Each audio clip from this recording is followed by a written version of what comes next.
Welcome to PseudoPod, the weekly horror podcast. Beneath the surface is a world of gliding monsters, one you can choose not to step into or leave at any time.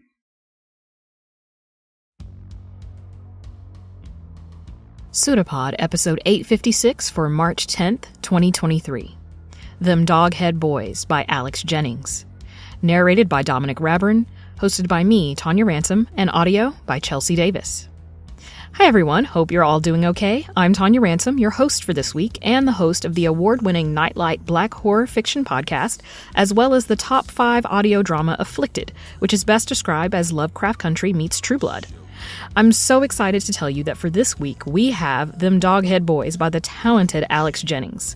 This story originally appeared in Current Affairs magazine in their January-February 2021 issue. Alex Jennings is a lifelong fan and creator of science fiction and fantasy who lives in New Orleans. His writing has appeared in Podcastle, The Podunk Review, Obsidian Lit, and the Locus Award-winning Luminescent Threads Connections to Octavia Butler, and is in numerous anthologies including New Suns, speculative fiction by people of color, New Suns 2, and Africa Risen. He is a 2003 graduate of Clarion West and the University of New Orleans. His fantastic debut novel, The Ballad of Perilous Graves, is available wherever books are sold. Dominic Raburn is an artist living in Silver Spring, Maryland. He is the creator of Dom's Sketchcast, a show that runs on YouTube. DSC features interviews with creative individuals, animations, and other experimental art videos.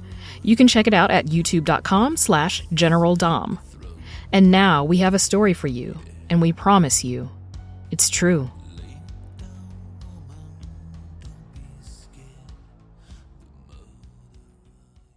Them Doghead Boys by Alex Jennings. Read by Dominic Raburn. Things got bad once the Ravels was gone. 5-0 swooped down and arrested damn near 80 of them. And after that, wasn't nobody on the corner slinging, but things wasn't no safer. Up at the corner of Brainerd and Josephine, there was a murder at 5 or 6 in the evening. I say murder, 'cause what else you call it? Wasn't even boys from the neighborhood. Old Ronnie was just riding his bike like he do, and 3 boys started gritting on him and woofing at him, saying they was going to take his wheels. He said leave him alone, but they didn't, and he called down a piece of the night, and it wrapped around 2 of them, caught him up, and then dropped them down from real high. Hit the 3rd boy, and he just lay in the street with his spine broke, and ruined bodies piled on top of him, and he didn't die till later in the hospital. Wasn't no shit like that when the Ravels was still around. Monster shit. Vampires ain't so bad. They're predictable mostly.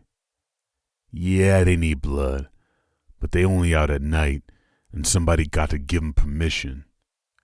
In the movies, they need permission to come inside, but in real life, they need permission to get you at all. Anybody can give permission, though. At least they got rules. Dogheads don't need permission for nothing. Me and Lonzo went to George Price High over on O.C. Haley.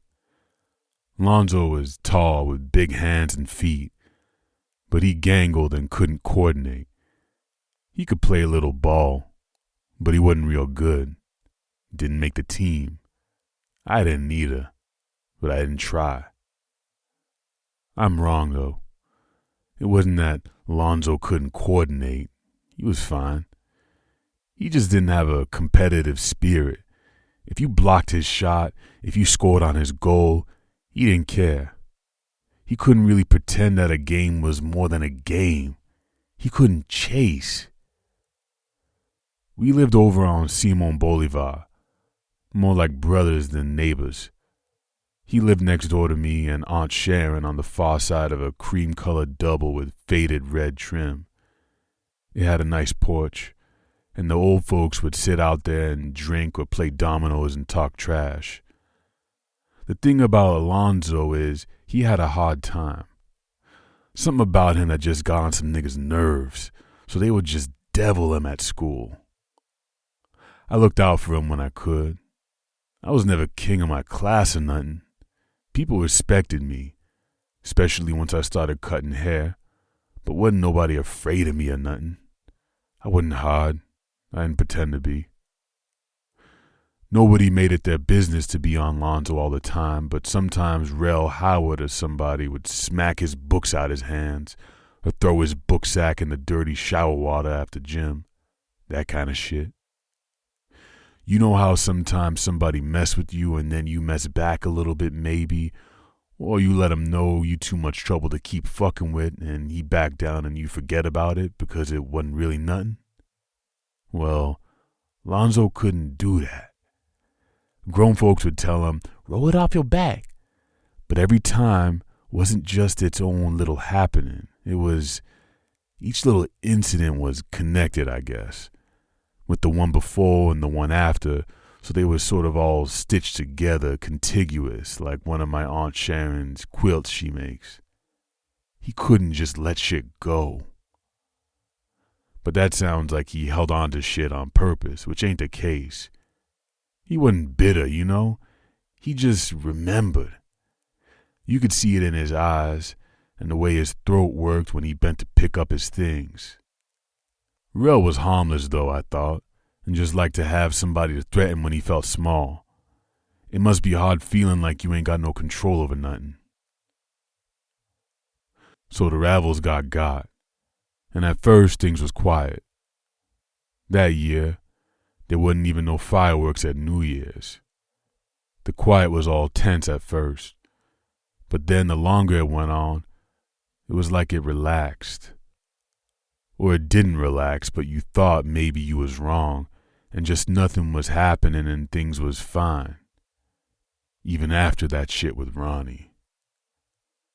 Every now and then you'd see somebody went missing years ago just standing on the corner staring, you know? Like me and Lonzo seen Miss Perline from over on St. Andrew just standing outside the community center one night while we was riding our bikes back from Coliseum Park. She was wearing one of her old lady nightgowns and staring real hard down Camp Street. It was like she was looking out on some other world. That wasn't a big deal, though. We just didn't ride around so much after that. Later, I heard Miss Perline was back living in her house. Them white folks bought the place, was gone, and she was just back in there. It was just something happened. And then the cops killed Aubrey Lincoln. Aubrey was a crackhead, but not like on TV. He didn't steal, and he wasn't hassling nobody for money. He might ask you for a cigarette even if you didn't smoke, but he wasn't doing nothing to nobody. He lived with his cousin on St. Andrew and Daniel, and he was gay, so maybe tricked a little sometimes, but that's whatever. Folks saw 3 cop cars in the parking lot behind the old Myrtle Banks building. The one the white folks is opening back up as a fancy grocery. And the lights was all going, and I heard they had Aubrey cuffed on the ground, but they shot him 11 times. You would have never seen some shit like that in the old Ravel days. I'm not saying they was good folks. They was killing niggas and running bitches and poisoning folks with rock and whatnot, but they was orderly, you feel me? They had a chain of command, and the cops didn't fuck with them. After that, police was around more. Cop cars cruising up and down Baron on Bolivar. 3-4 nights a week, cops would park their cars in the lot outside the old barber shop at Josephine and Haley, and they'd just sit and talk at each other out their windows, and you could feel them even though you wasn't looking at them, like on a real sunny day when you shut your eyes and you see a red glow from the light, but like it's shining from inside your own head. I think that's when the cold began, but I didn't notice it until later. Me and Lonzo and Billy D was hooping over at A.L. Davis, and time got away.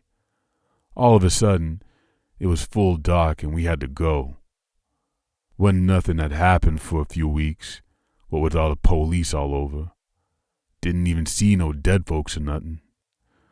So we got on our bikes and we was riding home. And there was 3 of them outside the chicken mart.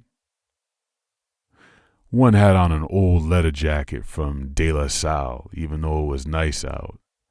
He was short, but broad across the chest. He was just standing, but he looked coiled up like a spring.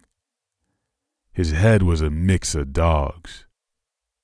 There might have been some boxer in there, some Shar-Pei, 'cause he had jowls and wrinkles, and he had this splash of white on his forehead and these pretty light brown spots, you know? And his eyes was big and tired, and you could tell he was smart.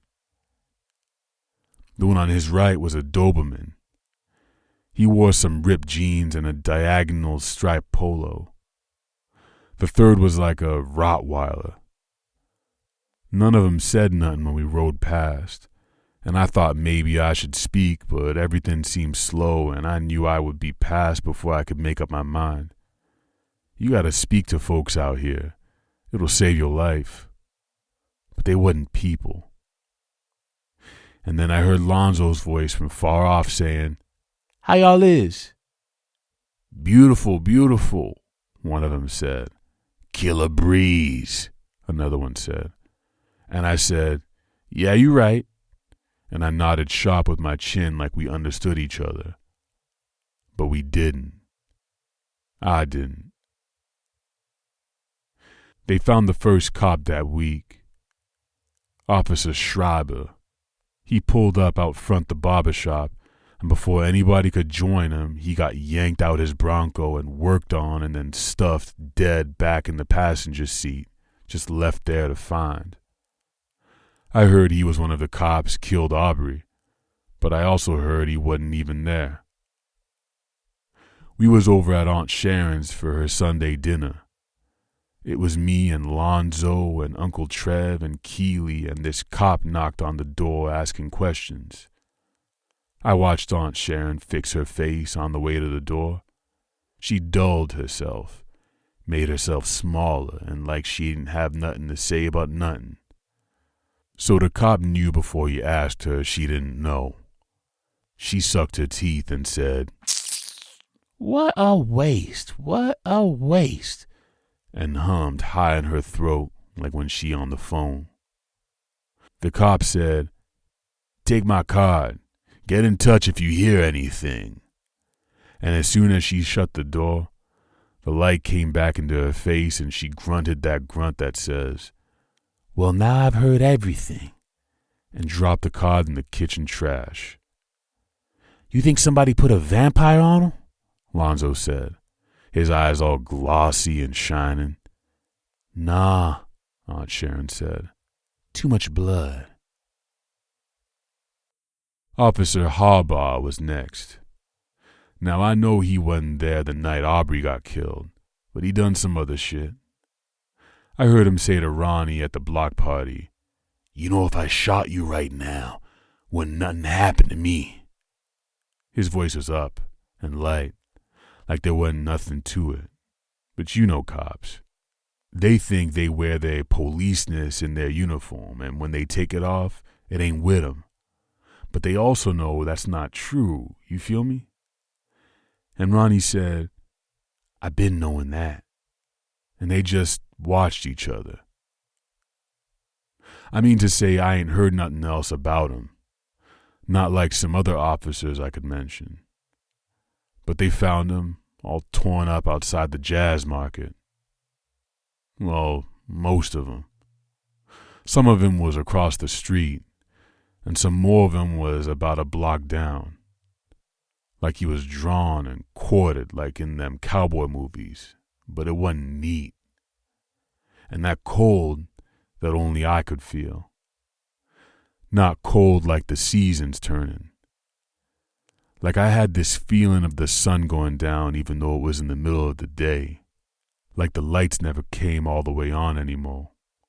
And everything was getting thinner and more washed out. But it was all scoured by the dark instead of the light. I missed a couple days of school after Mardi Gras break, but I didn't miss 'em. I got extension cords and I posted up on the porch and I cut niggas' hair for $10. I made $900 in 3 days. People was coming from other neighborhoods. I didn't ignore Lonzo, though. We still hung out to watch old VHS tapes his cousin had with Yo MTV raps on them and clowned all them old niggas with Africa medallions and geometric hair. But I didn't see him at school for a few days, and I didn't see him back at the house neither. And Nicole and Gigi said Lonzo was hiding out because Rel and his crew was gon' jump him next chance they got. I said jump him why, and they didn't know. So I asked Aunt Sharon, and she said Lonzo was staying by his cousin on the wank. I ain't like that. So I got Aunt Sharon to take me over there. And when I walked into his cousin's and saw Lonzo sitting on the couch with his left eye swolled shut, I felt hot. It wasn't like the other times. I guess 'cause they hit him in the face. Shoving him a little and knocking him down was one thing, but there was something about banging up his eye like that bothered me. Like they really wanted to hurt him. And I could tell from the way he talked that his ribs was cracked and he smelled different. Real calm, I said, "What happened?" And Lonzo said, "I don't know.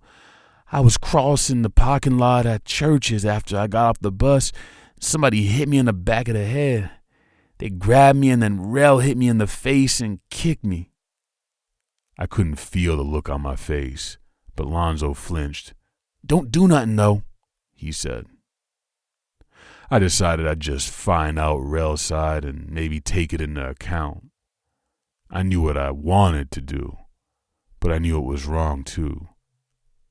There's rules in life, and if you won't operate outside them, best have good reason. I said before nobody afraid of me, and they ain't, but they don't know. Sometimes my mouth full of razors. If you fuck with me, I will say some shit to you that will fuck your shit up. Like when we was in elementary school, and the other kids was learning how to cuss, and Samaj Bunton called me a bitch, and I said, "Nigga, your eyes too far apart. Your mama drank when she was having you, and that's why you can't do math." We wasn't friends after that, but he didn't fuck with me. A couple more police. One of the ravels that didn't get got in the sweep. Mean old motherfucker named Zell who dressed like it was still 1993 in baggy black jeans and them white t-shirts you can't even wear more than once. The week before, he and his old lady got into it outside the social worker's office. He hit her so hard her eye socket broke. They found him in 3 garbage bins, side by side. Mo dead folk. Old Patrice would show up at the basketball court if you stayed out there too late, asking for cigarettes. He was harmless, but he got burnt to death. And worse than the way he looked was the smell. He smelled like a fucking cookout, and just thinking about it makes my mouth water. Shame the way that nigga died, smoking in bed. It was coming up on spring, but that ghost cold was getting worse. Lonzo came back across the river, but somebody stole his bike, so he was on foot for the time being. We walked in a big square down to Washington and then up to Magazine and then over to the park, then back down Felicity, just going slow and talking shit. Shit was still spooky, but not so bad. I think I saw a little boy staring at us from the top floor of that burnt-out apartment complex on Washington just before St. Charles, but Lonzo didn't look. Anyway, as we turned back down the Central City, Lonzo said, "I think I need your help with something." "What you thinking about?" I've been thinking so hard on what to do about Rel, I guess I forgot Lonzo was thinking about it too. Rel didn't do nothing after Lonzo came home, but we didn't have forever to let the issue ride. You remember Antoine Dupree? Twan was a sweet, skinny, soft-headed boy I used to help out at the chicken mart for a couple extra dollars from time to time. Mostly nobody bothered him. Mostly. He didn't come back to school when the new year started. He wasn't on my mind. But I hadn't seen him since the police started dying. Well, what about him? He a Doghead now. I stopped walking. Excuse the fuck me? Doghead standing around on corners is one thing, but if they was turning folks now, that spelled real trouble for the neighborhood. That's what I heard, though. And Lonzo's voice was high. I could tell my reaction unsettled him. I covered. That don't sound crazy to you? I mean, he was gone. I reckoned he was like the other folks been turning up. I made myself sound thoughtful. You know what, though? Could be. Aunt Sharon was working on a new quilt. She sat in the living room with the TV on too loud, her mouth full of pins as she ran the squares through her sewing machine. Wheel of Fortune came and went, and then Jeopardy. And I was just sitting there thinking, and I waited until I felt her notice me, and I said, Lonzo says Antoine Dupree a Doghead. She swept the pins into her left hand and sucked her teeth. Well, Lonzo said he heard that. Heard nothing, Aunt Sharon said. I seen that boy at the chicken mart just last night. Why didn't you say? Didn't think it was important, she said. You think he the one killing up all them police? I didn't say nothing. On the TV, a white couple was digging in a suspicious mushroom patch, thinking it was part of some treasure hunt they was on. Whoops. Turns out they dug up a skull. I laughed, but I could feel Aunt Sharon's eyes on me. Didn't seem important, she said again. She sighed. We do what we do, and they do what they do. I didn't tell Aunt Sharon I was going out that night. I just made extra noise in the hall closet looking for my shoes, and then I hid them back out of sight. Aunt Sharon said she'd seen him, but I had to go see Twan for myself. I headed down to the corner where Simon Boulevard meets Jackson, and from there I could see the Dogheads laughing and talking out there in front of the store. I crossed the street, but not all the way. I stood in the shadow under the oak on the neutral ground, right by the transformer, and just watched. The chicken mart had shut for the night. The lights were off now, the parking lot empty, and the Dogheads just stood out there in their bare, not paws, not feet, swaying sometimes like seaweed in an underwater current. There was 4 of them this time. The boxer, Sharpay, wore a pair of bleach-spotted jeans, and I couldn't tell whether they were supposed to be like that or if somebody fucked them up in the wash. The one that hadn't been there the first time Lonzo and I had seen him was smaller than the rest. He looked a little like the boxer, and his fur was dark, but there was something about the shape of his head, about the way his shoulders seemed pulled up in a kind of constant shrug. Not a boxer, a mastiff, but mixed with something. He looked younger than the others, and sure enough, when he pulled out a cigarette, he had to shift his head to smoke it. And that was Twan, all right. He took a drag, and then another. He looked this way and that, and he hunched like he was smoking in the rain. I started barking, made myself sound real big and mean. The Dogheads all tensed and stretched their necks and smelled the air. I didn't see Antoine drop his cigarette, but now his hands were empty and his head was a Doghead again. The way he moved, his body language, looked just like everybody else's. like he'd always been one of them. He growled. I couldn't hear it, but I could see the noise vibrate his body. I stilled my voice mid-bark and let the sound ring in the empty intersection in the parking lot. They started pacing, each one prowling like a comedian on stage. Twan still looked like one of them, like he was born for it.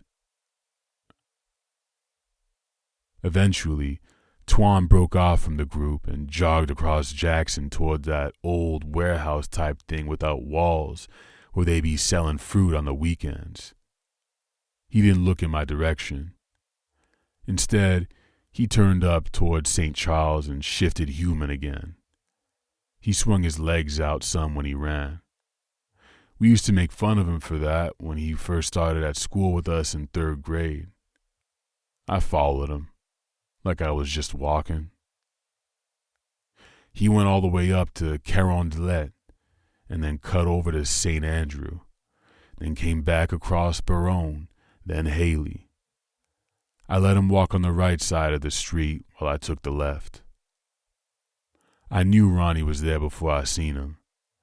I didn't expect him to say nothing. He stepped hard onto the sidewalk with his fist balled. His face was all thrust out in front of him like he was a doghead too, but he was just a man. He looked at me out the corner of his right eye and then turned his head, still leading with his face. "Love me this springtime, baby," he said. "Love." "Can't beat the weather," I said. "Can't beat it," he said, but he wasn't agreeing. "Can't be beat." I waited. "Wasn't right what happened to Zell," he said. "On them trash cans 1, 2, 3. I shook my head. Wasn't nothing nice.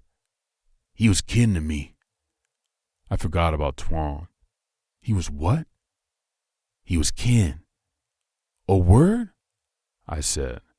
My voice was bright. You was cousins, you and him? He watched me, then looked away. He looked like a stone carving or an angry little doll. Something that got more respect than it deserved. On my mama's side, he said. Distant. You look out for yourself out here, Ronnie, you heard? Never know who all out here. By then, Twan was long gone, but it'd be that way sometimes. The next day at school, I stuck with Lonzo close as I could, but our schedules wasn't always the same. He was in pre-calculus, but I was in trig, and we didn't have the same lunch. I skipped government and went to his lunch anyhow. The cafeteria and the gym was combined, so the baskets were drawn up out of the way and the tables was lined up like soldiers waiting for inspection. The ghost cold was still bothering me, but we weren't allowed to wear jackets over our uniforms, and anyway, that wouldn't have helped. The whole room smelled like orange oil, with an unusual touch of bleach from 3 weeks ago when Riri threw up. Lonzo sat by himself at the end of a table in the far corner. A group of freshmen sat at the other side, playing keep away with Coke bottles and checking out a group of sophomore girls at the next table. Lonzo looked surprised when I sat my tray down next to his and peeled the skin back from my beefaroni pack. You with me today? Just trying to find out what you need help with. Help? Lonzo's American literature textbook sat on the table by his tray, so I knew he was intending to read all through the period. I had this feeling then, like why was he studying at lunch? Was it because he didn't get time to study last night? About Relling them? I said. Oh, he said, too surprised. Yeah, well, I think that trouble gonna resolve itself, you heard? Oh? I said. On God, I wish I hadn't acted the way I did when he told me about Twan. I had to be cool now, because not only did I want to hide my frustration with him, I didn't want him seeing my irritatedness with my own self. Yeah, you good, My chest felt tight. I needed the words to say what I was trying to say, but it wasn't easy like it should have been. "Hey, listen, bruh," I said. "You my dog, bruh. You my ABC." "Yeah," he said. And there was no struggle, no scariness on his face. He looked young. Nah, he looked new. Like if time was a cooking fire, he was still raw. And he hadn't seen what he would see, and the world hadn't printed itself on him the way we shaped our sculptures in art class. "I mean, there ain't nothing wrong with me looking out for you. I'm your dog, dog." He looked me in the eye and reached for his chocolate milk. He tried to open it with his left hand without looking, but he couldn't quite. So he looked away to the cotton, and I wanted him to stop messing with it, to keep looking at me, and it bothered me how bad I wanted him to see me. For real, for real. He said, "Yeah, but you know." "What?" He looked back up at me then, and he looked even younger, even rawer than before. And he said, "You a year ahead of me. What I'm going to do when you graduate and I'm all by myself? What I'm going to do at college?" I watched him a little, then opened my Sprite. I said, "You act like I ain't thinking about that shit too." "But that's what I mean," he said. "That's my shit." "Listen, I ain't trying to run your life. I'm just telling you, stay away from them Doghead boys. They don't, you know what they's monsters, you feel me? Rebels was monsters. If I'm a Doghead, at least," I brought my palms down hard on the tabletop. "Nigga, not like that." That was the moment. That instant right there. I think it was my tone. Sometimes I think I was the only one who never made him feel small, who never made him feel weak. But I slipped. He didn't see much, but he saw too much. His chocolate milk had spilled when I hit the table. He set the cotton right again, in its pale brown pool, and the way his wrist curled said, "You were with me, but now you're not. You're outside of me, and you don't understand." Wednesday was our half day, and Lonzo was supposed to stay and help plan the spring festival. I was going to set up a booth and cut hair in the parking lot across the street. It was official, unofficial. Still, I knew as soon as I touched my locker, even before I opened it, that Lonzo was gone. That tightness was still in my chest, and it combined with that cold feeling to make my skin crawl. I had to work to keep my shoulders from drifting up to my ears. Anyone was paying attention would have seen too much, so I blew off the meeting and just headed out. It should have been easy to trail him, and it was, at first. He'd gone back up to Haley, and then down a couple blocks before going to Bolivar. It was the afternoon, and it was bright out. The birds were singing, and the sun was bright, and it was a little too hot out. Finally, I smelled cut grass in the kitchen and cleaning from Café Reconcile. I smelled the liquor and perfume over at the jazz market. And then, it was like all them smells and all the other signals from my senses sort of turned up and blended on me. You know when you're on the street and somebody drives your way with their brights on and the light washes everything out and you can't see? It was like that, except it was sounds and smells and the breeze and that cold, cold, cold. It wasn't that I couldn't take nothing in and that I couldn't find them, but it was too. I went around in circles.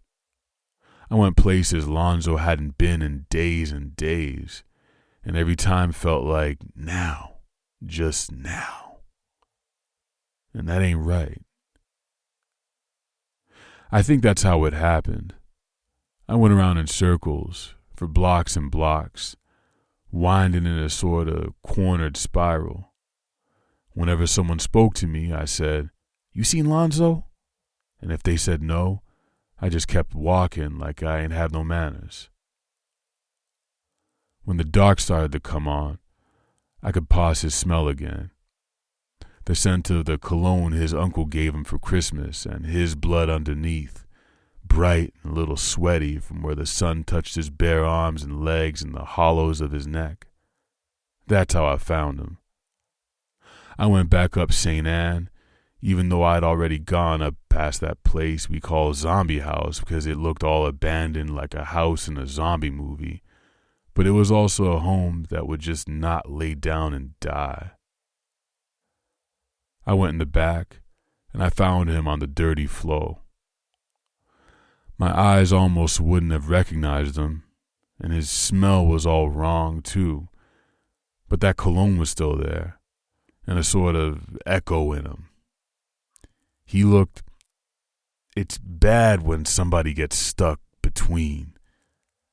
I saw it before once. One of my cousin Letty's quadruplets was born sick, and it didn't come out stuck, but it got that way later in the night, and when nothing could be done to help.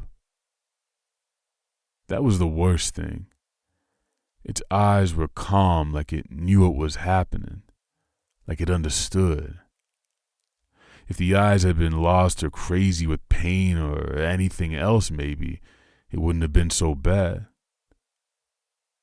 When Lonzo's swollen eyes struggled open, they were big and brown and deep, flecked with gold, and they were still his.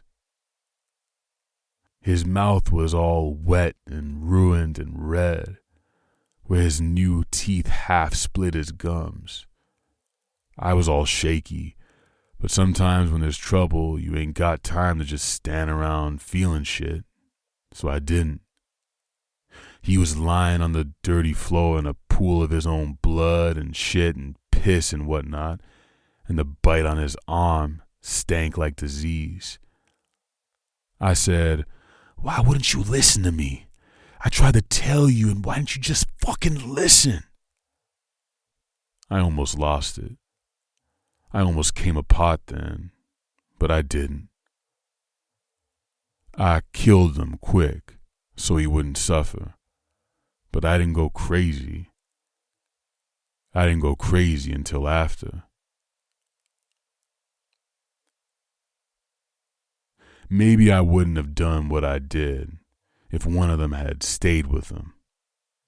Maybe if one of them had stayed in that stinking fucking room full of mold and debris and nasty blankets, if one of them had kept trying to help him through, I would have... Mercy ain't really the word, but I wouldn't have been as mad. I wasn't thinking when I found them at the chicken mart. I know folks found Ronnie out front of his house all pulled apart, and I don't remember that. But you ask me, he had it coming. Them kids he killed didn't deserve what they got. And when the last boy was lying there in the street with his back broke, Ronnie should have done right and ended him. If they were still at the chicken mart, that meant that they thought it was a normal night. That meant one more than one or two of them tried to turn Lonzo, and maybe they didn't deserve to die. But yes, they did. If I'd been thinking, I wouldn't have thrown Doberman Head through the mart's doors. I would have just pulled his arms and legs off and left him there. But I could smell that he was the one. He was the one that made the bite. So I decided to do him last. I tossed him away to do Twan and the other two. He was still alive, so he tried to climb into the store through the hole his body made in the glass. I caught him by his legs and dragged him out shrieking. I saw me in the glass. My blood is royal, so it's not just my top that changes. It's not canine hair that grows on my limbs. We are not dogs, and we are not wolves. We issue from the beast god who mated with the black earth, from the god of hunt and carnage, and when I show myself, mortals cower. Someone called a vampire on me. Someone must have seen what I did and called out. Ronnie couldn't have called nothing or nobody with his bottom jaw and his tongue tore out. The one that came out the branches of the oak as I stalked toward home was shocked to see me. It wasn't pure either. Just some white-faced goth motherfucker moved down after the stone and sacrificed himself to an elder. I didn't speak to it or make a sound. Didn't even stop walking. I just extended a claw and pointed at it. It froze for a second, then darted back up and away. Thou shalt not dilute the blood. That is the law. The Ravels didn't know that. They just had a vested interest in keeping monsters from multiplying in Central City. If they were still around, Lonzo could have just gone to them for help instead of how things wound up. Nowadays, these motherfuckers stay coming here. They see in the movies or they read in their shitty little books that there's ghosts and spirits and other shit down here in New Orleans, and they come to join the romance. Usually, if they look hard enough for long enough, they find someone to share the blood like a disease, turn them into something weak and diminished. A goth bitch in a funeral dress, a hood nigga with the head of a dog, scum lacking any understanding or respect for our ways. I knew Aunt Sharon wouldn't want me tracking blood on her carpet, so I shifted back and went to the backyard to rinse off with the hose. When I turned to the door, she was standing there on the concrete patio shaking her head at me. "They won't remember," I said. "They'll barely notice." "Nigga, that's a good thing," she said. "You don't know 'cause you young." "Some things shouldn't be forgot." "And some things must be," she said. "Must." They steal our power, and then they use it to turn our home into the wild fucking West. You ask me, they ain't really forgot. And if they did, they need reminding. "Didn't nobody ask you?" she said. "Didn't nobody call your fucking name? You should have bit that boy yourself and been done with it if you love him so much. Instead, you was busy hunting police." "Nah, no.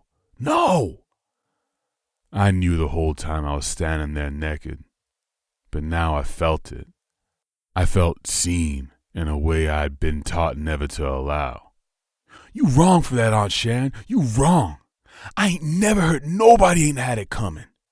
Until the night. You think all them dogheads turn your boy?" She didn't wait for me to answer. "I don't care who your daddy is in darkest Africa. You want to stay living in my house, you live by my rules. No more gangsters, and you leave them motherfucking police alone." I covered my face with my hands and sobbed. Now I felt old, ancient, and heavy as one of them heads on Easter Island. When I looked back up at her, she didn't seem angry anymore. But she ain't no easier to read than I am. "You really think I should have turned him myself?" "Of course not, baby," she said. "It would have been wrong." But I knew then. I knew the rest that she wasn't saying. It would have been wrong, but if you had, he'd still be alive. And she's right. Killing Rel and his crew wouldn't have solved Lonzo's problems. He was right. What would he do at school by himself, at college, afterwards? I couldn't be with him all the time I couldn't be with him all the time. I know where Aunt Sharon is. She's out, stalking the neighborhood, making sure nobody knows the mess I made for what it is. Me, I'm lying on my bed, staring at the ceiling in the dark of my bedroom. Killing Rel won't bring Lonzo back, and I know it's the wrong thing to do, but I will lie here until Aunt Sharon comes home, and even after that, until sleep changes her scent. And then I will pay each of Rel's boys a little visit. I will save Rel Howard for last, and best believe I will show him all of me.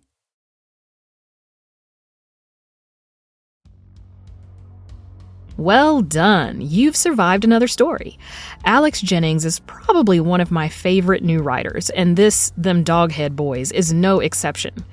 I'm a sucker for anything were-animal, especially when those creatures do awful things for all the right reasons. The human condition is complex, but can you imagine how much more complex your life would be if you were a shapeshifter? But the most poignant part of this story for me is how the were-dogs are essentially a gang, and presented in much the same way that a typical gangbanger sees things. The tragedy of gangs isn't that kids join them, it's that they think a gang is their best chance at surviving conditions they shouldn't even be subjected to in the first place, and the fact that, many times, they aren't wrong about a gang being their only hope. And that's the real horror of this story. Kids, doing the best they can with the little amount of power they could ever hope to obtain in this life, fighting a practically invisible system that wants them dead or in prison. What did you think of this story? If you're a Patreon subscriber, we encourage you to pop over to our Discord channel and tell us. And on the subject of subscribing and support, PseudoPod is funded by you, our listeners. We pay everyone, and we're very proud of that, but it relies on your generosity. As always, if you can, please go to pseudopod.org and donate by clicking on Feed the Pod. If you can't afford to do that, and we get it, times are tight, then please consider leaving reviews of our episodes, tweeting about them, or generally making a noise on whichever form of social media seems the least awful this week. And if you like merch, who doesn't, Escape Artists has a Void merch store with a huge range of fabulous hoodies, t-shirts, and other goodies. The link is in various places, including our pinned tweet. Check it out. PseudoPod is part of the Escape Artists Foundation, a 501c3 nonprofit, and this episode is distributed under the Creative Commons Attribution Non-Commercial No Derivatives 4.0 International License. Download and listen to the episode on any device you like, but don't change it or sell it. Theme music is by permission of Anders Manga. We leave you with a closing quote that applies to both gangs and life, from Charles Franklin, a self-help book author. "No one gets out of this life alive." See you soon, folks. Take care and stay safe.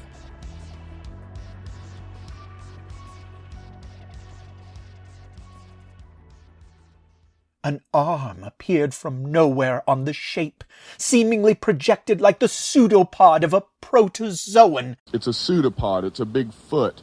It's all about podcasts these days.